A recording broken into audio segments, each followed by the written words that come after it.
Nunca uma lei vai conseguir prever todas as situações concretas que vão se apresentar para um administrador público.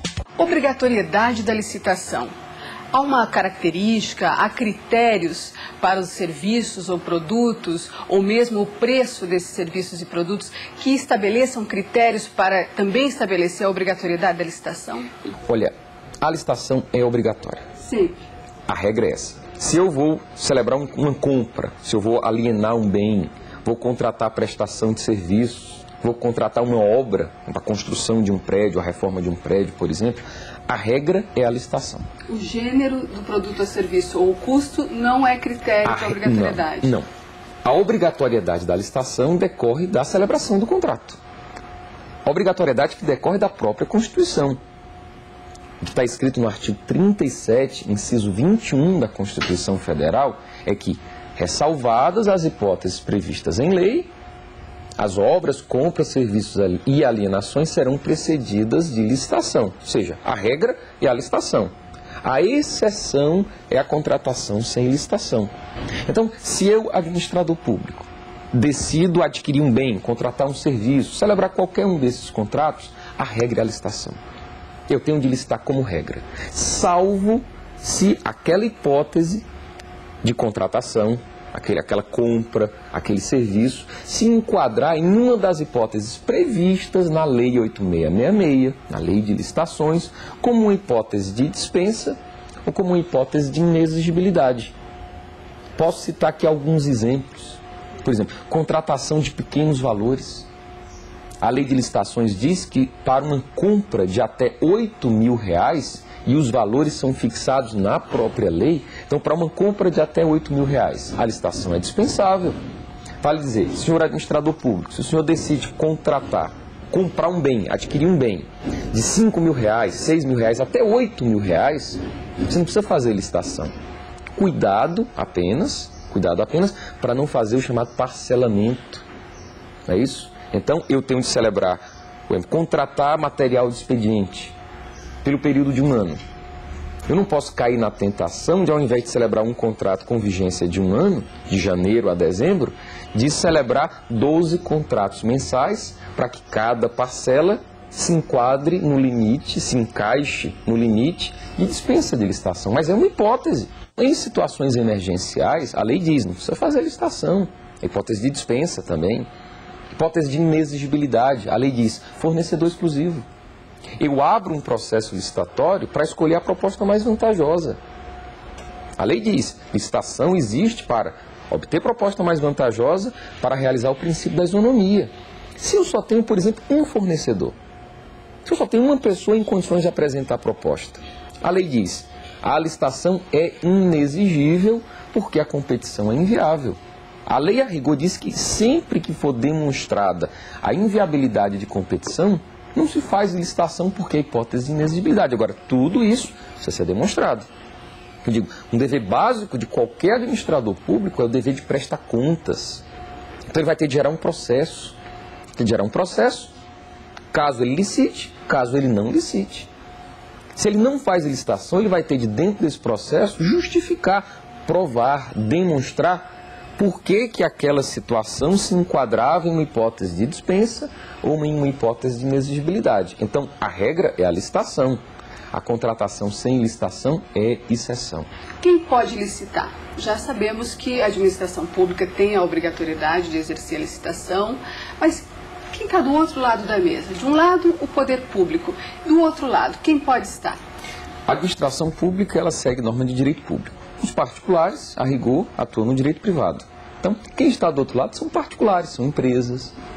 Só que essas empresas, quando apresentam propostas e são contratadas pela administração pública, elas submetem-se ao direito público.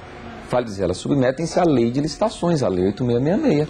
Então, convém que os próprios particulares que contratam com a administração pública conheçam essa legislação. Ele é particular, ele está no direito privado.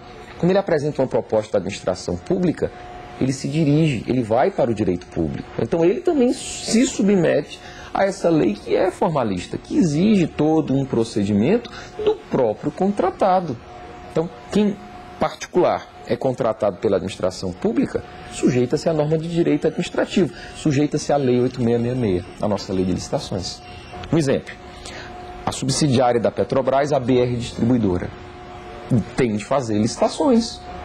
Ela é uma empresa que integra a administração pública federal. Então tem de seguir licitações, tem de fazer licitações, tem de seguir a lei de licitações. Mas quando ela vende combustível, que é a sua atividade fim, não é isso? Aplica-se o direito privado.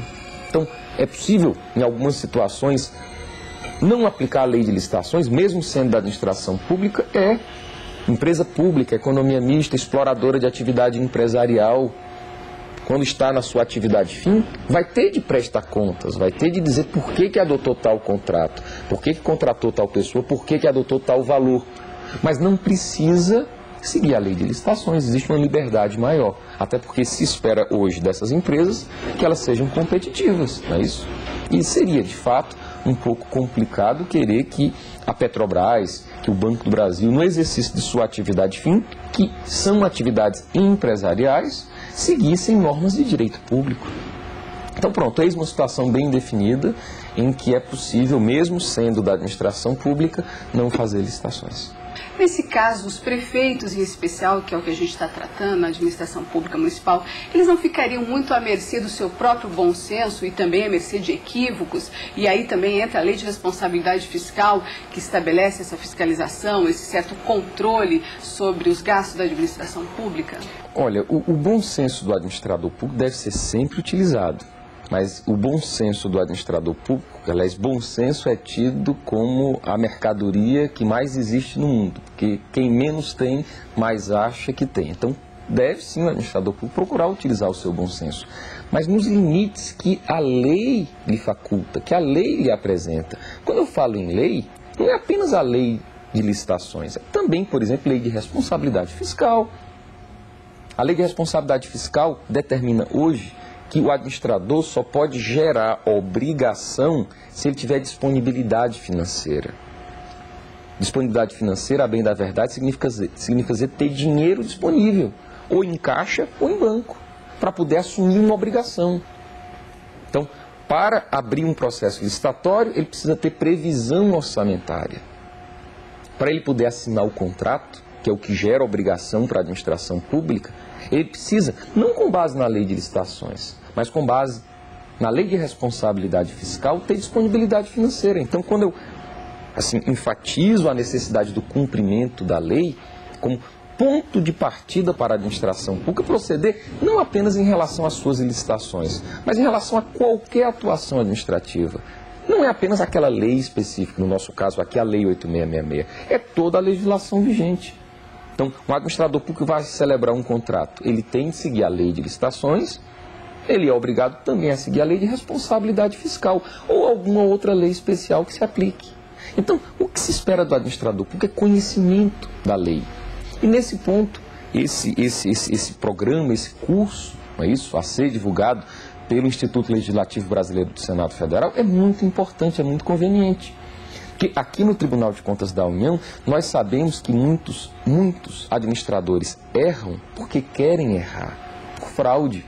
Mas sabemos também que alguns erram, muitos, talvez a grande maioria, que não conhece a lei. Temos aqui leis difíceis de trabalhar, difíceis de interpretar. Nesse sentido, esse curso é extremamente importante. Que esses que têm interesse de corrigir sua postura, têm interesse de adotar soluções corretas, mas que às vezes não fazem por desconhecimento da lei, têm na oportunidade desse curso, não é isso? Assim, a possibilidade de conhecerem, pelo menos, a lei de licitações, o que é um passo importantíssimo. Doutor Lucas, obrigada pela entrevista, obrigada por participar de mais essa produção do Instituto Legislativo Brasileiro.